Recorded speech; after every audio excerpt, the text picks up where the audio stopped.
ഓരോരുത്തരുടെ സമയം വന്നെത്തിക്കഴിഞ്ഞാലും അവൻ അന്യനാട്ടിലാവട്ടെ, ചീറിപ്പായുന്ന വാഹനത്തിന്റെ മുകളിലാവട്ടെ, അല്ലെങ്കിൽ സുരക്ഷിതമായ താവളമെന്നുറപ്പിച്ചിരിക്കുന്ന വീടിന്റെ ബെഡ്റൂമിന്റെ ബെഡുകളിലാവട്ടെ, കൂട്ടുകാരോടൊപ്പം കളിച്ചുകൊണ്ടിരിക്കുന്ന ടർഫുകളിലാവട്ടെ, പാതയോര വക്കത്തിരുന്ന് കഥ പറയുന്ന കൂട്ടുകാരോടൊപ്പമാവട്ടെ,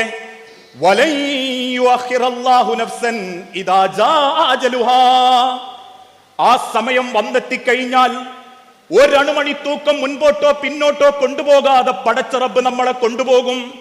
വല്ലാഹു ഖബീറും ബിമാ തഅമലൂൻ.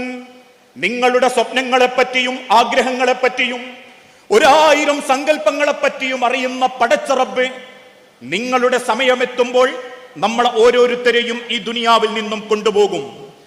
മുൻകാലഘട്ടത്തിലുള്ള ചരിത്രകാരന്മാർ പറയുന്നത് പോലെ ഒരു രംഗബോധമില്ലാത്ത കോമാളിയെപ്പോലെ മരണം നമ്മളിലേക്ക് കടന്നു വരും. ഏതാനും ചില ദിവസങ്ങൾക്ക് മുൻപ് നമ്മൾ കേട്ടില്ലേ, തൊട്ടടുത്ത പ്രദേശമായ വളാഞ്ചേരിയിൽ താമസിക്കുന്ന ഒരു ചെറുപ്പക്കാരന്റെ മരണവാർത്ത. മുഹമ്മദ് ഷഹീൻ എന്ന ചെറുപ്പക്കാരൻ +2 കഴിഞ്ഞ് പിന്നീട് അവന്റെ ഡിഗ്രി എടുക്കാനുള്ള തയ്യാറെടുപ്പിലാണ്.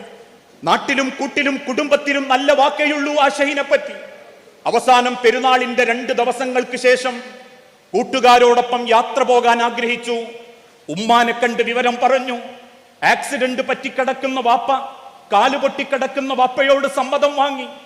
പെങ്ങന്മാരോടും അളിയന്മാരോടും കിട്ടാവുന്നത്ര പണം സംഘടിപ്പിച്ച് തന്റെ കൂട്ടുകാരായ 4 പേരോടൊപ്പം കാറിൽ പുറപ്പെടുമ്പോ ആ ഉമ്മ മകന്റെ നെറ്റിയിൽ ഉമ്മ കൊടുത്ത് പറഞ്ഞിട്ടുണ്ട്, മോനെ പടച്ചവനെ സ്തുതിക്കണേ എന്ന്. പക്ഷേ മണിക്കൂറുകൾക്കപ്പുറം നട്ടപ്പാതിര നേരത്ത് ആ ഉമ്മാന്റെ ഫോണിലേക്ക് വന്നൊരു കോള് എത്രയും പെട്ടെന്ന് ഹോസ്പിറ്റലിലേക്ക് എത്തണമെന്നായിരുന്നു. എന്തിനെന്നറിയാതെ വെപ്രാളപ്പെട്ട് കാല് പൊട്ടിക്കിടക്കുന്ന വാപ്പക്ക് പകരം ആ ഉമ്മ ആശുപത്രിയിലേക്ക് കയറി ചെന്നപ്പോ കാണുന്നത് ഐസിയുവിന്റെ ഉള്ളിൽ 18ലധികം വയറുകൾ നെഞ്ചത്ത് ഘടിപ്പിച്ച് മൂക്കിലൂടെയും തലയിന്റെ പല ഭാഗത്തും തുണികളാൽ പൊതിയപ്പെട്ട് തന്റെ മകന്റെ അവസാനത്തെ മിടിപ്പ്.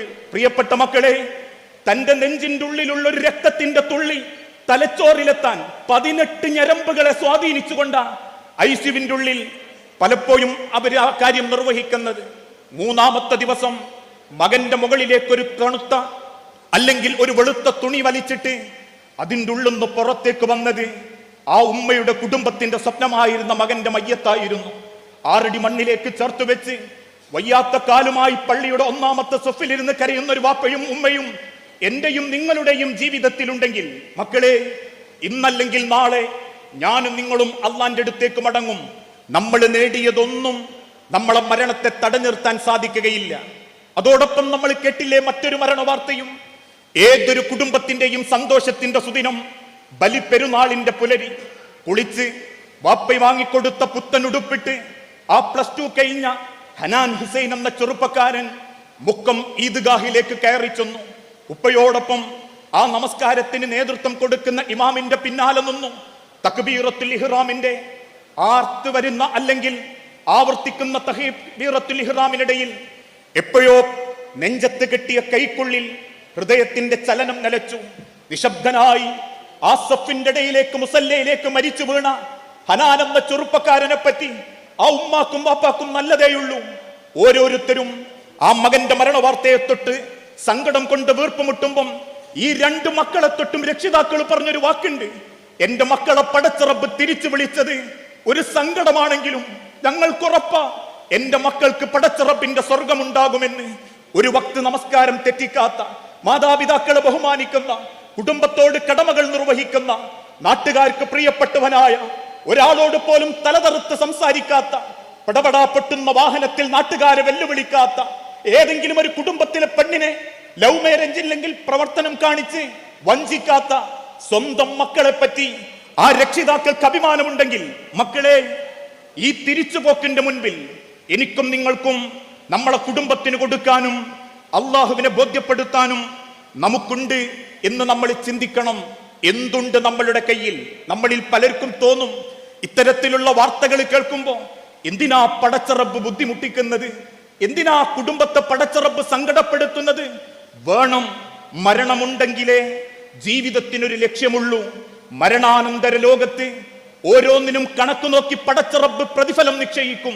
അള്ളാഹു വിശുദ്ധ ഖുർആനിലൂടെ പഠിപ്പിച്ചില്ലേ, കുല്ലു നഫ്സിൻ ദാഇഖത്തുൽ മൗത്ത് വഇന്നമാ തുവഫൗന ഉജൂറഹും യൗമൽ ഖിയാമ ഫമൻ സുഖ്സിഹ അനിൻ നാരി വഉദ്ഖിലൽ ജന്ന കുല്ലു നഫ്സിൻ ദാഇഖത്തുൽ മൗത്ത്.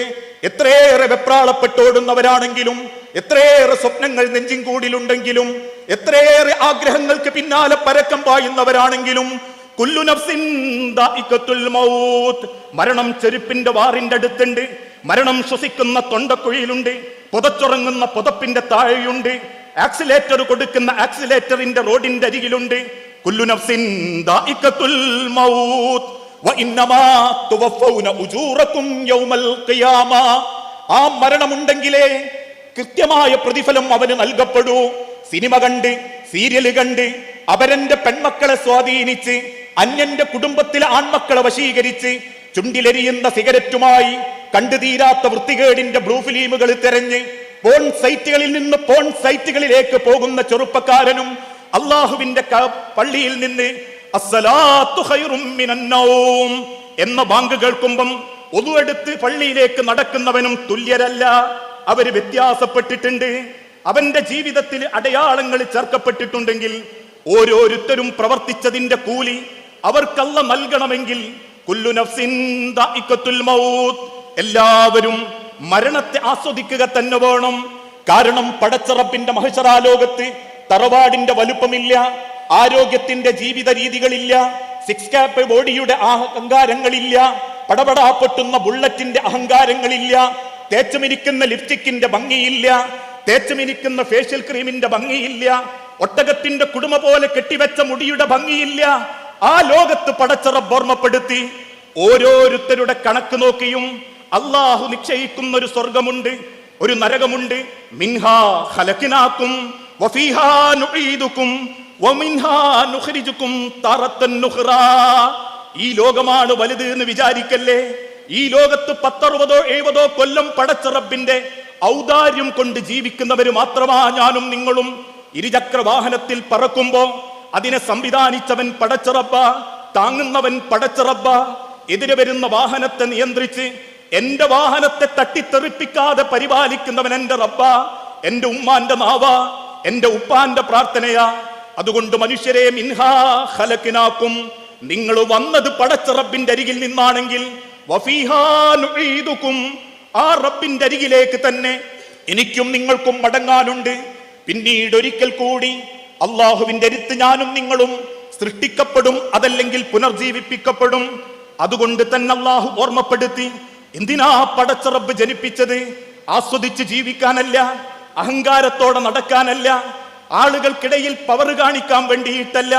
തിന്നണം, കുടിക്കണം, ഫാസ്റ്റ് ഫുഡ് കഴിക്കണം, കിടന്നുറങ്ങണം, രാത്രി 2:30 വരെ ചാറ്റ് ചെയ്യണം, നേരം 8 മണിക്ക് എഴുന്നേൽക്കണം, വീണ്ടും കൂട്ടുകാരോടൊപ്പം തുള്ളണം, അല്ലെങ്കിൽ ക്യാമ്പസിൽ റാഗിങ് ചെയ്യണം, ഏതെങ്കിലും കുടുംബത്തിൽ വിഷത്തിന്റെ വിത്ത് വിതരണം, ചുണ്ടിലെരിയുന്ന ബ്രൗൺ ഷുഗറിന്റെ ആസ്വാദനം നൽകണം. അതിനു വേണ്ടിയിട്ടല്ല മനുഷ്യരെ ജന്മം. അല്ല തന്നെ ചോദിച്ചൊരു ചോദ്യമുണ്ട്, അഫഹസിബ്തും അന്നമാ ഖലഖനാകും അബസാ. നിങ്ങൾ ആരെങ്കിലും വിചാരിക്കുന്നുണ്ടോ നിങ്ങളൊക്കെ വെറുതെ സൃഷ്ടിക്കപ്പെട്ടവരാണെന്ന്? മാതാവിന്റെ ഗർഭാശയത്തിന്റെ 3 ഭിത്തികൾക്കുള്ളിലുള്ള അള്ളിപ്പിടിച്ച അണ്ടത്തിന്റെ അരികിലേക്ക് ഉപ്പാന്റെ തെറിച്ചു വീണ ഇന്ദ്രിയത്തുള്ളിയിൽ നിന്ന് അലക്കയായി, മുതുകയായി, രക്തപിണ്ഡമായി, മാംസപിണ്ഡമായി നിങ്ങളെ സംവിധാനിച്ച റബ്ബ് ചോദിക്കുന്നു, അഫഹസിബ്തും അന്നമാ ഖലഖനാകും അബസാ. നിങ്ങൾ വിചാരിക്കുന്നുണ്ടോ നിങ്ങളൊക്കെ വെറുതെ സൃഷ്ടിക്കപ്പെട്ടവരാണെന്ന്? അല്ല. നിങ്ങൾ ഏതു വാപ്പാന്റെ മക്കളാവണം, ഏതു ഉമ്മാന്റെ മുലപ്പാല് നിങ്ങൾ കുടിക്കണം, എത്ര കാലം നിങ്ങൾ ഈ ഭൂലോകത്ത് ജീവിക്കണം, എത്ര സമയം നിങ്ങളുടെ ആയുസ് നീട്ടണം എന്ന് തീരുമാനിച്ച റബ്ബ് ആ ജീവിതത്തിനൊരു മാർഗവും തന്നു. അമ്മാ ഖലഖനാകും, നിങ്ങളെ പടച്ച റബ്ബ് സൃഷ്ടിക്കാനുള്ള കാരണം അല്ലദീ ഖലഖൽ മൗത വൽ ഹയാത ലിയബ്ലുവകും അയ്യുകും അഹ്സനു അമലാ. അല്ലദീ ഖലഖൽ മൗത, അവൻ നിങ്ങളെ മരിപ്പിക്കുന്നതും ജനിപ്പിച്ചതും, ലിയബ്ലുവകും അയ്യുകും അഹ്സനു അമലാ, നിങ്ങളിൽ ആരാണ് ഏറ്റവും നല്ലത് പ്രവർത്തിച്ചത് എന്ന് അള്ളാഹുവിനെ പരീക്ഷിക്കാൻ